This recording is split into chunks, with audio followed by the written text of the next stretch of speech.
ఏపీలో కొత్త మద్యం పాలసీ కసరత్తు తుది దశకు చేరుకుంది. ఎన్నికల్లో ఇచ్చిన హామీ మేరకు బ్రాండెడ్ కంపెనీల మద్యం అందుబాటులోకి తెస్తున్నారు. ఈ మేరకు కంపెనీ ప్రతినిధులతోనూ చర్చలు జరిగాయి. ధరలపైన, కొత్త ఫామ్లపైన నిర్ణయానికి వచ్చారు. అదే సమయంలో మద్యం దుకాణాలను ప్రైవేట్ వ్యక్తులకి అప్పగించడం ఖాయమైంది. పలు కొత్త నిర్ణయాలతో ప్రభుత్వం మద్యం పాలసీకి తుది రూపు ఇస్తున్నారు. ఏపీలో కొత్త మద్యం పాలసీ సిద్ధమవుతుంది. అక్టోబర్ 1 నుంచి నూతన మద్యం పాలసీ అమలు దిశగా అడుగులు వేస్తున్నారు. ఏపీలో కొత్త మద్యం పాలసీ సిద్ధమవుతుండడం వల్ల అక్టోబర్ 1 నుంచి నూతన మద్యం పాలసీ అమలు దిశగా అడుగులు వేస్తున్నారు. ఈ పాలసీ తయారీ కోసం అన్ని అంశాలను సమగ్రంగా అధ్యయనం చేస్తుంది ఏపీ సర్కార్. దేశంలో ఇతర రాష్ట్రంలో మద్యం పాలసీలు ఏ విధంగా ఉన్నాయి, ఆ పాలసీ వల్ల ఎదురయ్యే సమస్యలు ఏమిటి, ప్రయోజనాలు ఏమిటి, ఇలా అన్నింటిపైన ఫోకస్ పెట్టింది. ఇకపై కొత్త ఎక్సైజ్ విధానంలో ప్రైవేట్ వ్యక్తులకు ఆక్షన్ ద్వారా మద్యం దుకాణాలను కేటాయిస్తున్నారు.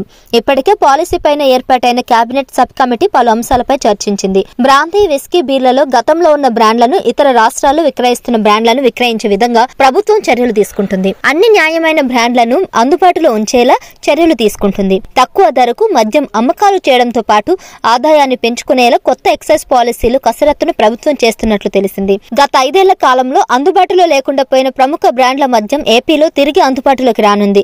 ధరలపై కంపెనీ ప్రతినిధులతోనూ చర్చలు జరిగాయి. రాష్ట్రంలో ఎంఎన్సీ బ్రాండ్లకు పర్మిషన్లు ఇవ్వాలని ఆలోచిస్తుంది. తక్కువ ధర కేటగిరీలో క్వార్టర్ బాటిల్ ను 80 నుంచి 90 రూపాయలకి అందించాలని ప్రణాళికలు రచిస్తుంది. వీటన్నిటిని పరిశీలించి నూతన మద్యం విధానాన్ని మంత్రివర్గ ఉపసంఘం రూపొందించనుంది. అలాగే మద్యం విషయంలో అక్రమాలకు తావు లేకుండా చేయాలని ప్రభుత్వం భావిస్తుంది. తక్కువ ధరలకి న్యాయమైన మద్యం అమ్మకాల్లో మెరుగైన విధానం పైన కసరత్తు తుది దశకు చేరింది. సీఎంతో చర్చించిన తర్వాత వచ్చే మంత్రివర్గ సమావేశంలో నూతన మద్యం పాలసీని ఆమోదించనున్నారు.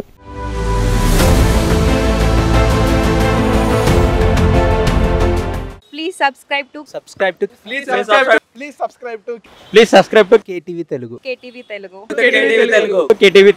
KTV Telugu channel.